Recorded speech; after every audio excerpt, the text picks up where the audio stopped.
Okay, we have some groundwork to cover. That's staying in there, buddy. Keep going. Okay. First off, I'm sick, if you can't tell. Second off, we appreciate all the support that we've had for the first 5 episodes, and I mean that from the bottom of my heart. Yeah, it's been unbelievable. We never thought we'd get to, 50 listens, let alone more than that, so... For real. It's been awesome. Also, starting into our deep dive on Russia, we'd like to note that we did all of this recording, all of the research, everything before the Russia-Ukraine crisis war thing that's happening. So there's going to be a lot of positivity towards Russia. Yeah. It doesn't really play off that well nowadays, I guess. But, you know what? I feel like you guys are all going to, if you've already listened this far, then you're kind of well-tuned into how we are. That we're idiots. Yes. But also, please know that, that's a complicated issue, and we're maybe not the best equipped to understand what's going on over there all the way. Yeah. So... And lastly, we got a new mic. So you guys, it's not going to really affect anything that you guys hear for like the next 10 episodes, except for maybe the intro.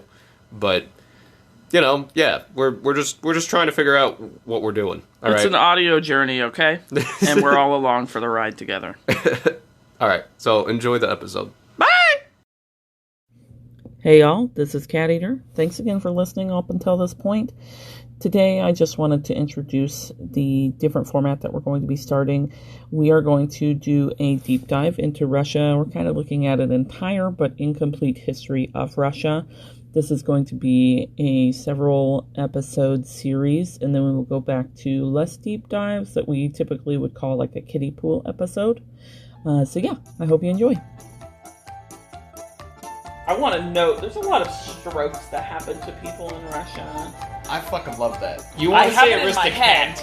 I do so bad. You want to say Aristocat? Welcome to Can We Talk About, a weekly podcast where we dive into discussions on varying topics and find ourselves in different waters than where we started. I'm CatEaterr, my co-host is Johnny5, and today we discuss the beginnings of Russia, Ivan the Terrible, and Russia's first bromance. You can email us at cwtabout@gmail.com. That's cat whisker toe beans about, spelled ABOUT, @gmail.com. And we hope you enjoy the show today. My sources are history.com, which, by the way, I ended up going down a rabbit hole of itself. I needed to know the lens that history was bringing the information through, you know? So I was like, who owns history? So then I found out who owns history, and then I found out who owns that, because it's always a rabbit trail to find out who actually owns all the stuff. And it turns out that Disney and Hearst, something like that, and Hearst seems pretty chill. They don't own Fox News, so I figured they were good. Yeah, I think so. So history, BBC, and Wiki is really where most of this came from. And a lot of the Wiki pages, because this is like deep Russia history stuff that was just like literally just translated from Russian stuff, so there's no like cite the source on it thing. Right. It's like we can't cite sources. This is all from Russian, deep Russian books. Yeah. So it's like in the museum. Yeah. So we're gonna start off right at the bat with Rus, which is how Russia started. It was called Rus, and it's kind of debated whether or not this is how it was found, but it's the most agreed upon one. There's like some pseudo-historians that are trying to say that history's a different way and stuff like that, and so they have like a different story that they kind of go with. But what I landed on, based on a consensus from 2 different sites, was that Oleg of Novgorod found it. He was a Viking, and there was set in place trading routes that they had that were there constantly, like all year long. Yeah. And they ended up going out a little further, finding Novgorod and settling there. It's like on a river and stuff. And so he expanded there in 1879. It was a trade route into the north to where St. Petersburg is now. And he expanded it south to where Kiev is now. And it united a bunch of like Finnish and Slavic tribes to form Kiev Rus state. So that's how it starts. When you say expand, did they like slaughter a bunch of people on the way? Information is lacking. Okay, so that's a yes. Yeah, information is lacking, but probably we can go ahead and just assume through most of these that people are just kind of consistently dying at a regular rate. I feel like that's normal. I learned through just this little bit of Russia that's really just a bite that we need to just calm down and war's going to happen because it's always happening all the time. And America's still really young, so of course there are war with things all of the time because everybody was, everybody that was in Europe and on that continent, they were at war for like 300 years in different ways with different people settling where the lines were going to be. Yeah, basically. So, it happens. I'm feeling better about war in general, which I don't know what that says about it, but I love that. That's like, or they try to make you comfortable with it, and then learning about Russian history, it's like, okay, that's why. Yeah, like I have become numb to the damage of war. It's been a ride. It's been a ride. So yeah, the founding of Russia is disputed, but like with no other options given. Like they're like, that's not what happened, and you're like, okay, but what did? And they're like, not that. So I don't know. That's what we're saying happened. The whole reason they do it is because Oleg it doesn't sound Slavic in nature. They identify as Slavic, and so they're like, well, he couldn't have found us because he's not Slavic, and we identify as Slavic, so it had to have been a Slavic person. Right. Some weird politics thing, I don't know. Then the Mongols came in and started just wreaking havoc and wrecking shit. They already had their own country and shit, right? The Mongols? Yeah. Yeah, so they didn't have countries like we consider them, but they were called khanates. I might be saying that wrong, but they were like states of settlement. Here's a plot. Yeah. And so they had khanates, and the leader of them were called khans. Okay. So, like, Shaka Khan and things like that. Yeah, dude.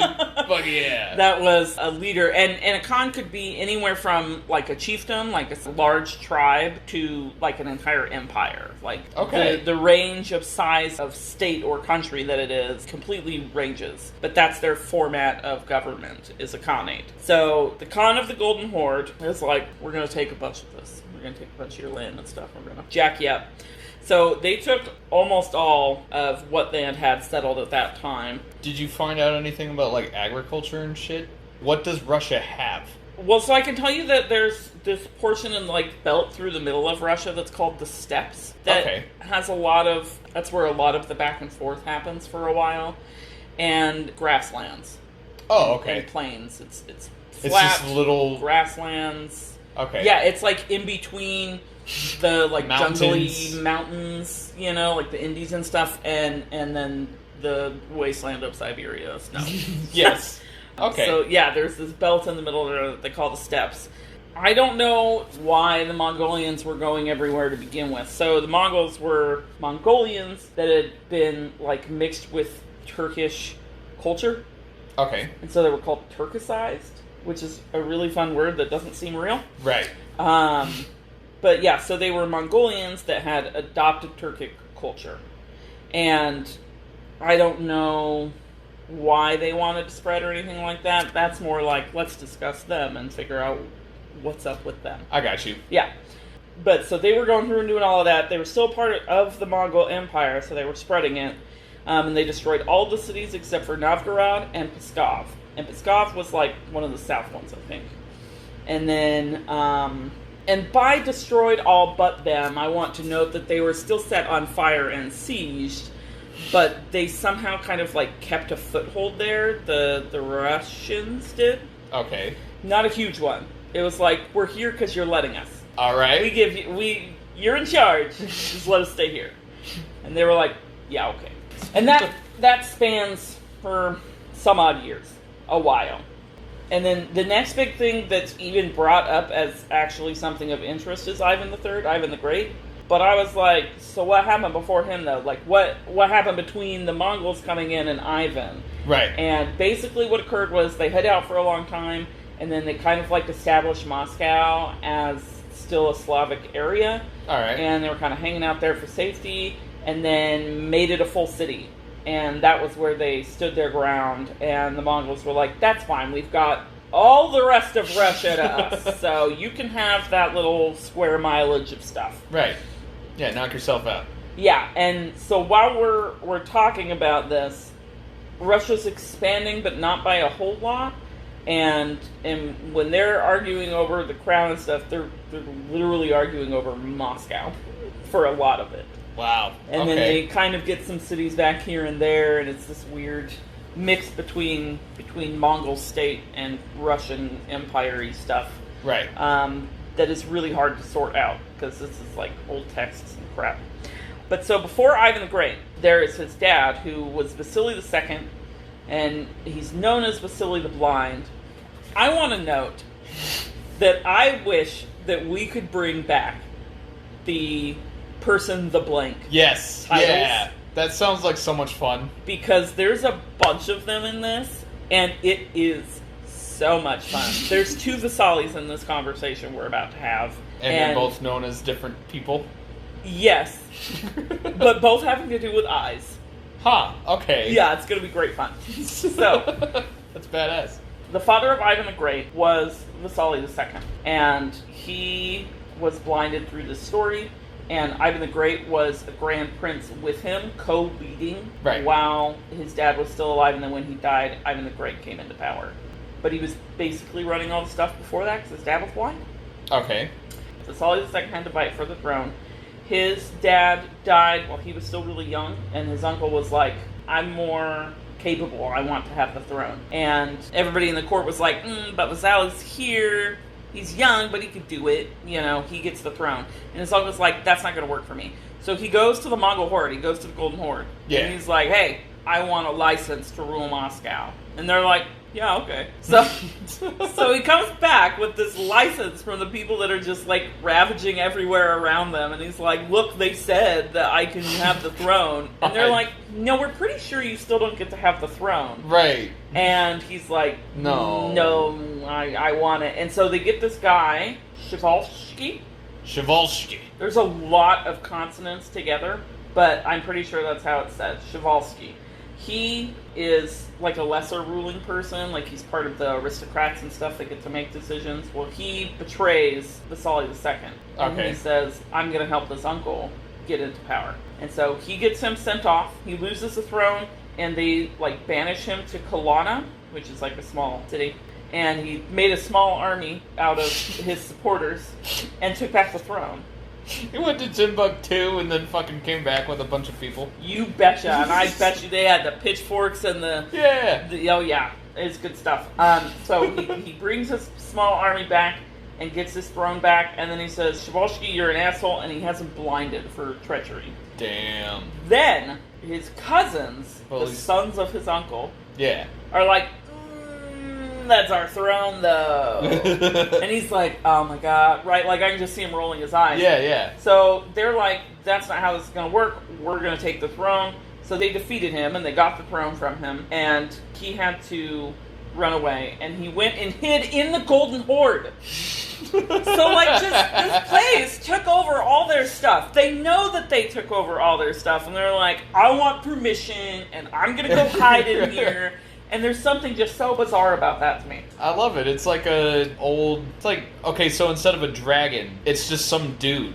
Right. It's so absurd. I love it. Once the cousins took the throne from him, I'm going to go ahead and assume the older one, because it doesn't explain why he's the one that took the throne, but Vasily the Cross-Eyed God damn it. took the throne. God yeah, damn buddy. It. Yeah, buddy. I mean, at least he gets his eyesight, but that sounds painful. Not for long. So, Vasily the Cross-Eyed took the throne, but his brother Dmitri was like, but I want the throne.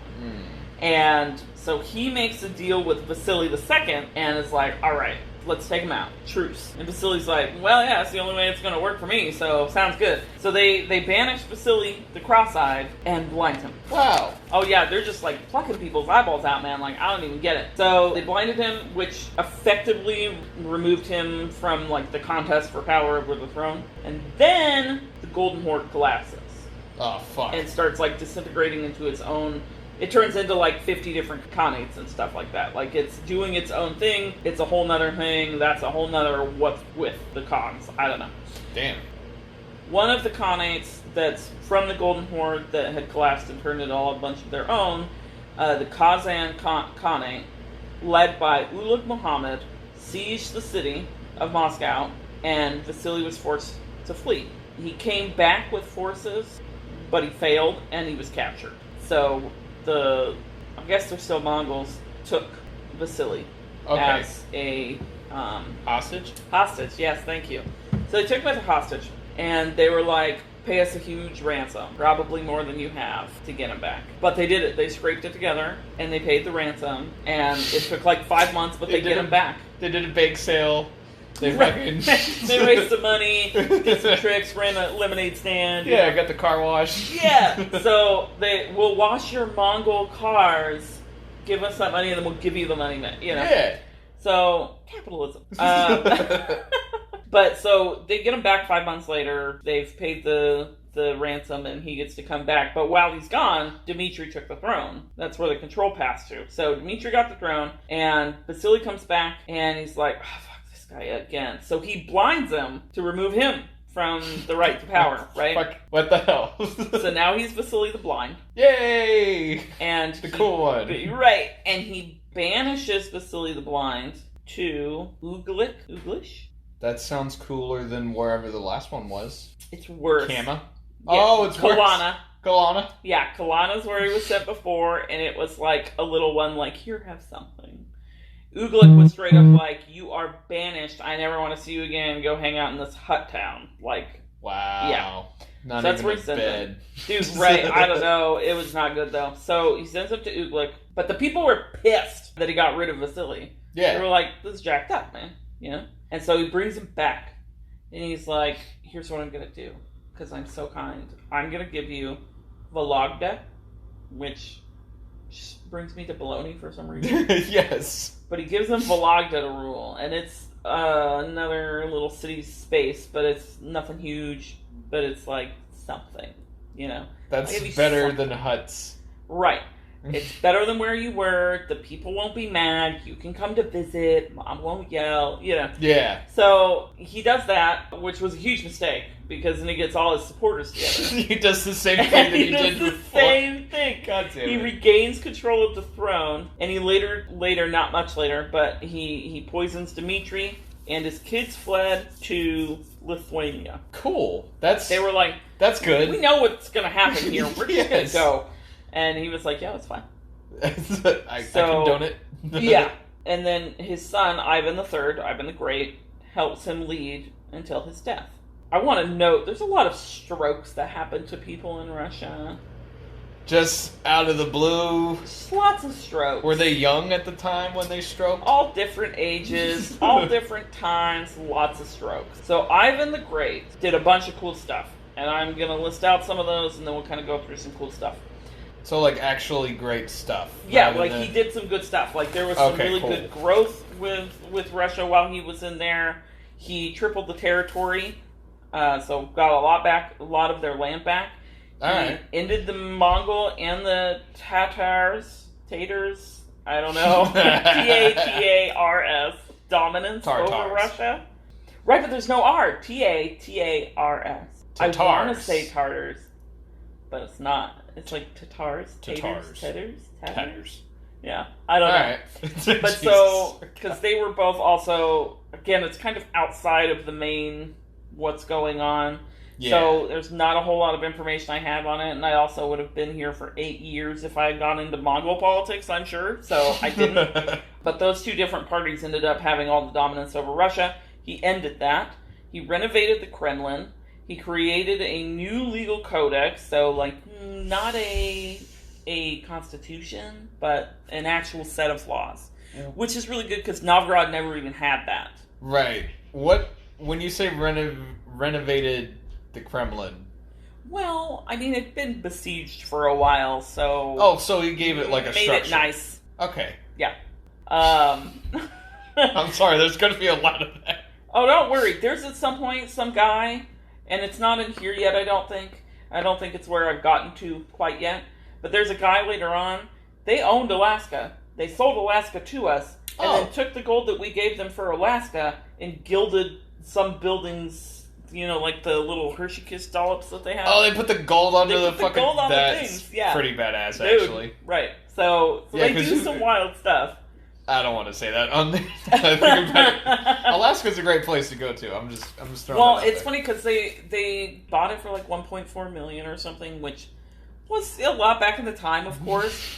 and a lot of Americans at the time were like, "This is dumb. Why are we buying this?" I didn't want to say it, but yeah. But currently, it's like $14 trillion in value. So that's because we have it's because we own it now. It's because there's oil. Yeah. Yeah. You buy things and find out later that there's oil. That's how it works. It's an investment. It's a gamble. Yeah. Same thing. One's just for fancy people. Yes. Also, random fun fact, the Bering Strait is named after a leader who had done the Catherine the Great's brother, something Bering, was when they went over to Alaska and found the islands that kind of trail between the two and all of that, and they named the strait after him. Yeah, you're welcome. Huh. We don't get to Catherine yet. She's over here unresearched yet. Because things just got so crazy. But anyway, so he created the legal codex, which is like the first set of laws that they really have. Wow. Right, and then he laid the foundations for the Russian state. So it wasn't totally settled at that point. Like, he laid the foundations for how things were going to work. Did people like it? Enough that the titles come from the people. Okay, cool. Yeah, it's not like just a couple of dudes. Like, the people decide how these people are named. All right. Yeah. That's the only thing that I guess I had concern over was, like, did he just, like, get this spot and then he was like, you know what, I'm just going to put up this makeshift shit, that way it looks all right? Or did he actually, like, kind of listen to them a little bit?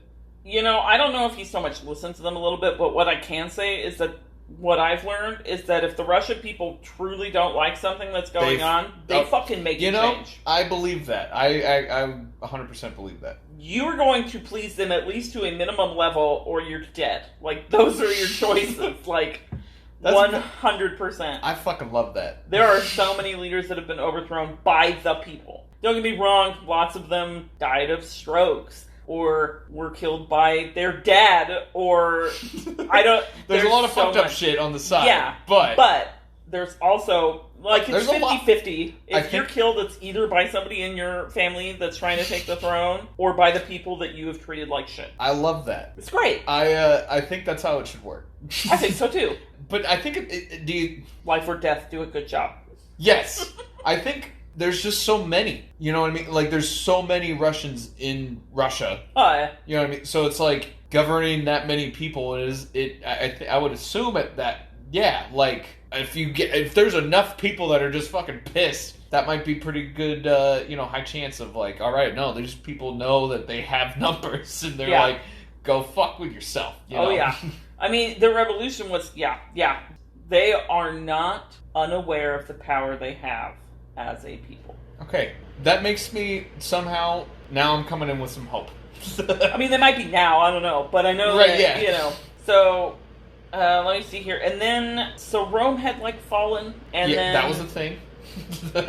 What was after Rome? Constantinople, I think? I know there was, like, Persia and Alexander the Great and all that bullshit. There was one after Rome, I don't remember where it was, but it was, like, the second Rome. And then they decided that Moscow was going to be the third Rome. Like, it was a whole coined word. There's a link for it on Wiki.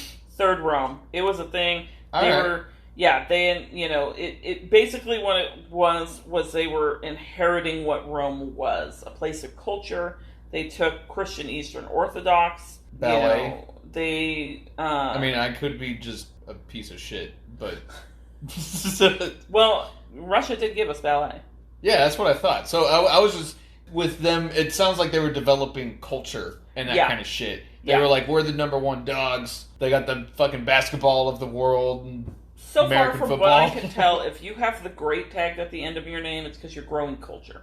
That's cool. Because Catherine the Great, there was also a lot of culture. She built schools and theaters and an art academy, the first one they ever had. Like, now that I think about it, Russia did have a lot of art going on. Yeah, so during Catherine the Great's time, I really can't wait for that. That's when you got, what's his name? Borovsky? Something like... Oh, man, I don't remember. Cut that out. I'm sorry, there's Joseph Stalin and then there's fucking Gorbachev. But that is way later. I don't think it's Gorbachev. No, it's something ski. I can't remember. I've had a lot of names in my head the last 2 days. So. Yeah. Then he marries a Byzantine princess. And I am going to get into this a little bit, because I was like, what the hell is Byzantine, right? So the Byzantine Empire was before it turned into Constantinople. Okay. So, before Ottoman Empire. Yeah. Yeah. But it's like all the same culture for the most part. Don't come at me. But from what I can tell, it's all the same culture. It's just who ruled and that kind of thing. Yeah. But so he marries her and made a new coat of arms for Russia, which was a double-headed eagle. He had the second longest reign in Russian history, second only to his grandson, Ivan IV, who was Ivan the Terrible. Okay. We're going to take a little trip between Ivan the Terrible, because that's like the next thing in history that they are like, let's bother with, you know. But I was like, if there's somebody between them, what's up with him? What happened there? I don't want gaps, you know. Ivan had a son with his wife named Vasily as well. He was like Vasily the third or fourth or whatever. That must have been a popular name at the time. He didn't do a whole lot, and they jokingly call him Vasily the Adequate. So Ivan the Great, Vasily the Adequate, and Ivan the Terrible. That's the succession there. He did have another son, but he died really young. And so his second son, Vasily the Adequate, was who came into power. And then he had Ivan the Terrible. Well, fuck. Yeah, buddy. That doesn't sound like a good thread. Ivan the Terrible's a pretty crazy dude. Nasty brah. Listen. Hey, is your mental health doing alright? I don't know. Ivan the Terrible is in a really... He's fucked. Like, how bad?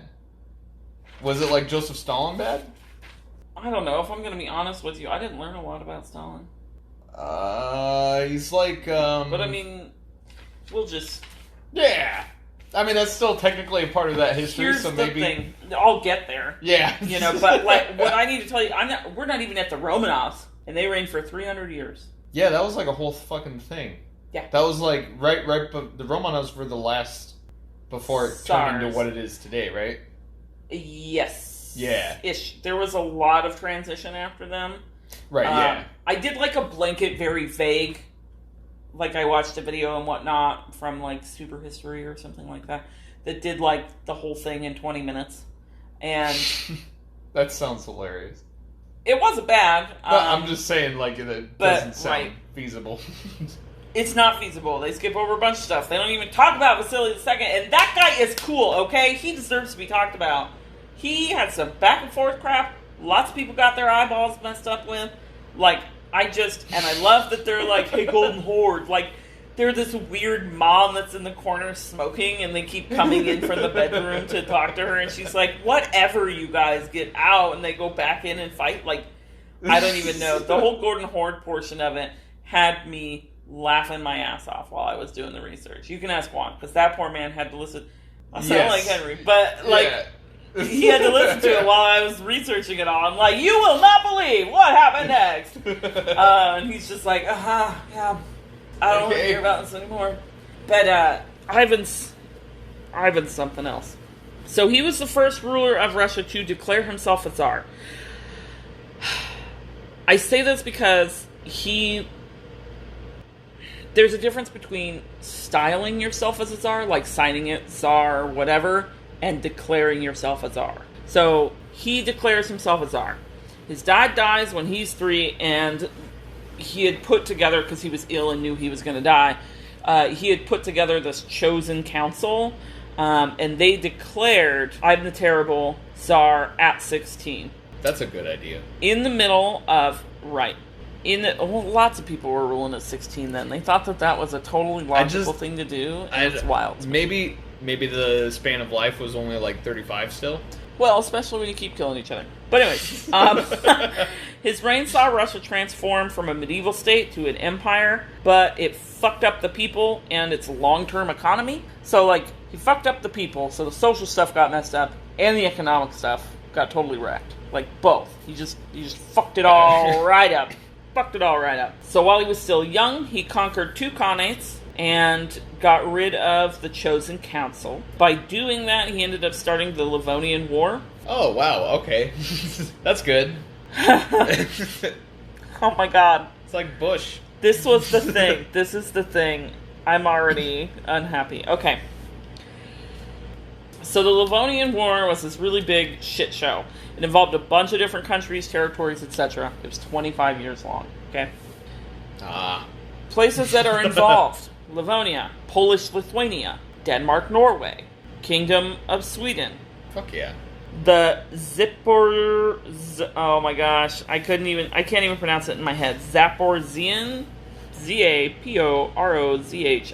Zaporozhian? There you go, sure.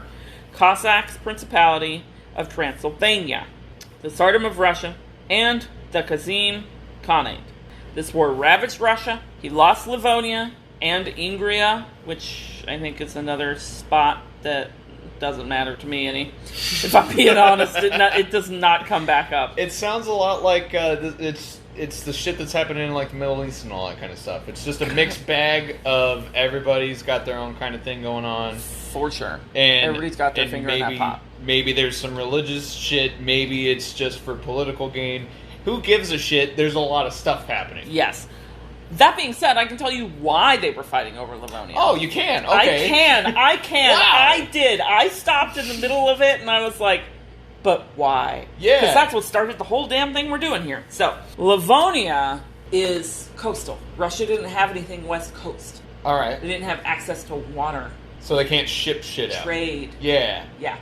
So, it's really an accessibility point, and it wasn't under any strong bodies of control at that time. Yeah. And so they were like, we're just going to usurp this. It's like Panama. Right. Panama Canal. Right. Needed a good place to do some trade. Yes. And the issue that everybody else had with it was, wow, Russia's getting pretty big. We should do something about that. I guess so that's then it just kind turned of into a big old reasonable. thing, you know? Yeah. So that's the why all of these people are doing all of these crazy things. So he loses Livonia and he loses Ingria, but he gets tighter control over the nobility in Russia, which he then uses to enact the Oprichnina, a purge of the aristocrats. Aristocrat? You want to say aristocrat? I do so bad. You want to say aristocrat? Aristocracy. There we go. I can say it in my head, but my mouth does not like it. So yeah, I'm going to try and say that sentence again and say aristocracy. Go for it. So that it's better. Which he then used to enact the Oprichnina, a purge on the aristocracy. So I'm going to go into the Oprichnina just a little bit because he does a bunch of stuff and it's really bad, and we'll go into what he does as well. But it's important to kind of understand what the hell is really happening with that. It's a whole, small story in itself. So in the middle of the Livonian War, we're in the middle of the war. This is all happening in the middle of that war. Yeah. A prince defected to the Lithuanians and led their army against Russia and fucked them up. And so Ivan was like, who else of you is looking to trade? You know? Yeah. So he basically throws this big old fit. He disappears to Alexandrova, Sloboda? I don't know. And basically says, y'all stole money from the government and are planning treason, and I'm not mad at my citizens, but this guy, Simeon Bekbolovich, is in charge. Simeon, by the way, is a descendant of Genghis Khan, and is lit fan. This guy is wearing a gold cape and a gold dress and gold high heels, and his hair is up in braids, and he is dripping. Fantastic. Fuck yeah. Anyway, so he gets left in charge. And then they send people out because they're desperate. They're like, oh my god, please come back. We need a leader. We're in the middle of a war against 14 other people. And he's like, fine, but I get to do it. I'm going to come back under the agreement I get to persecute treason outside of the limitations of the law. Damn. All right. Which created the Oprichnina. He had a political police that he used to do this, called the Oprichniki. Fuck yeah. I love that song. So, through the Oprichnina, again, happening in the middle of this giant war with 50 other people, there were public executions, seizing of the land and property of the aristocrats, taking it back for himself / Russia. And he later used the Oprichniki to commit a vengeance massacre in Novgorod. I could not find out what the vengeance was for. I don't have anything. I tried. I don't have anything. I tried. I couldn't find out what it was for. I think it was just people there were kind of dissenty, like, we don't like that you're doing all of this. And he was like, fuck you. But it's kind of vague what I got. That's fine. I'll go with it. I'll go with it. But so, it's hard to tell what the numbers were on this. They say that the casualties were in the tens of thousands. And they were acts of extreme cruelty, like they were just pillaging in the street, you know? Damn. Novgorod was no longer a leading city of Russia. Remember, that's where it all started. That's where Rus started, Right. So it was a leading city up until that point, but it was basically destroyed. Their citizenry was destroyed, and the surrounding farmlands were destroyed. They just wreaked havoc on all of it. They did that for 5 weeks. Gee, okay. Yeah. Gee, you could have just, 5 weeks. Killing people in the street, dragging them out. Do you like Ivan?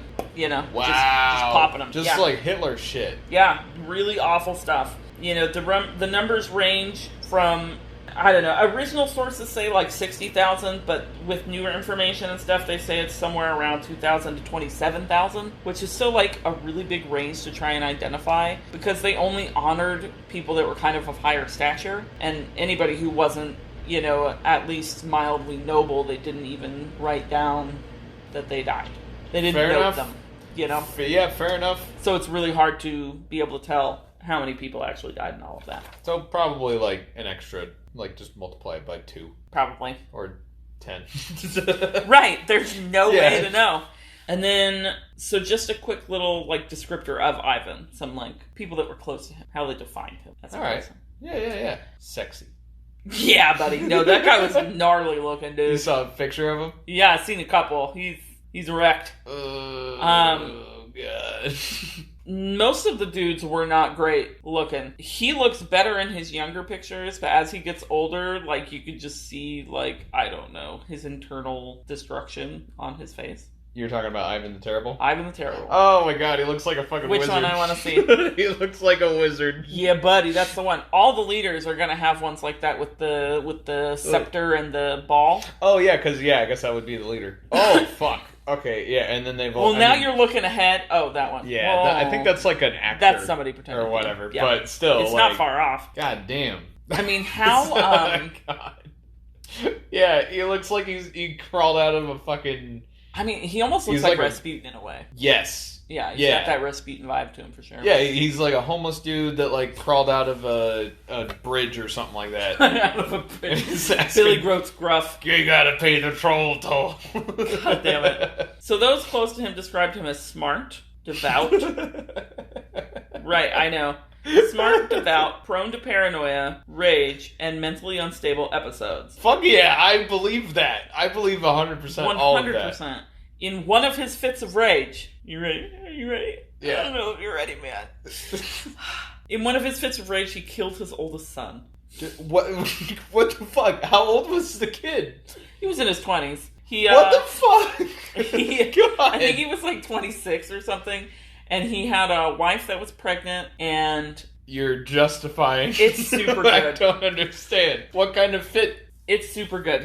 Here's what had happened. So, his eldest son had gotten married, and Ivan didn't like his wife.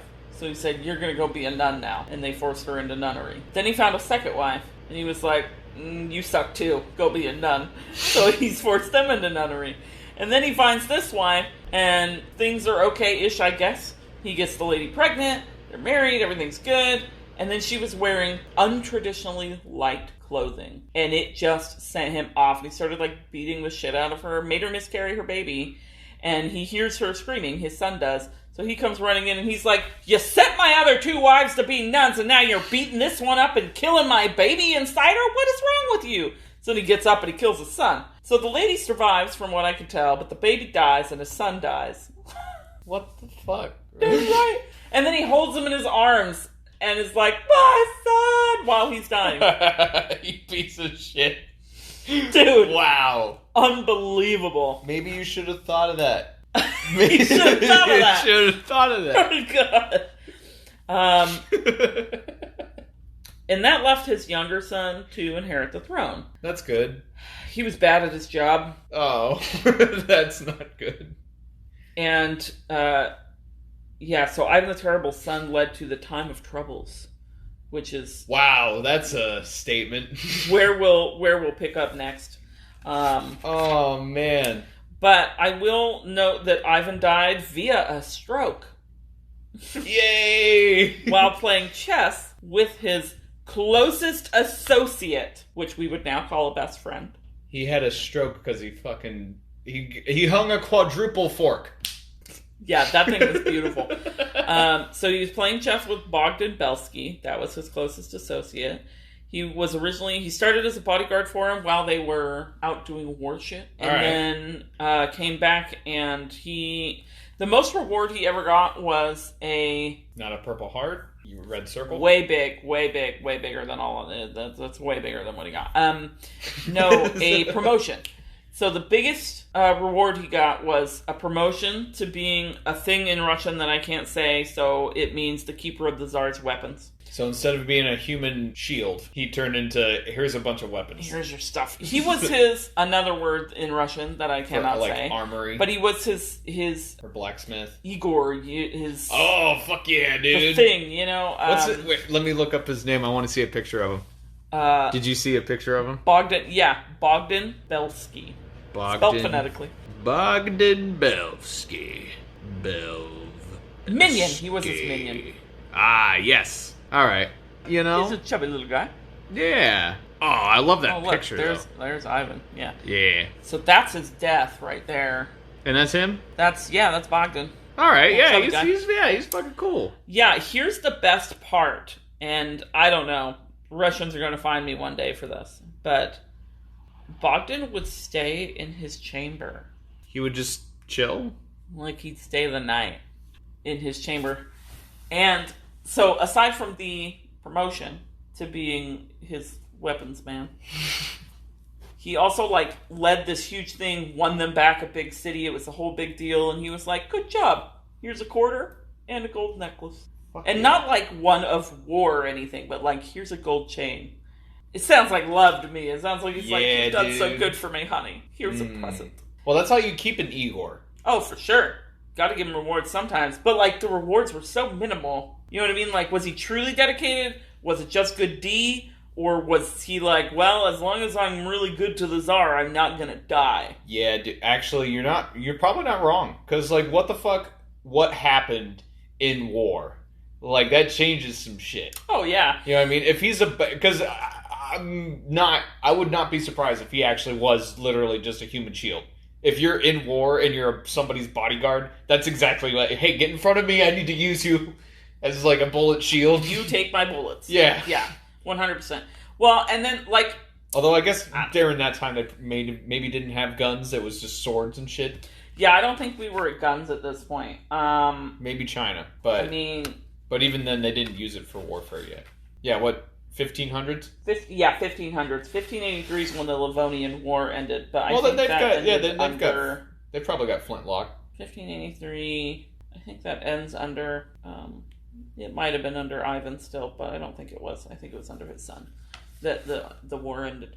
But yeah, it's just very interesting to me, because listen, it's always so hush-hush, but people are having sex with everybody. Hell yeah. Lincoln... There's that whole thing about how Lincoln might have been gay or whatever, secretly. Yeah. It's out there, man.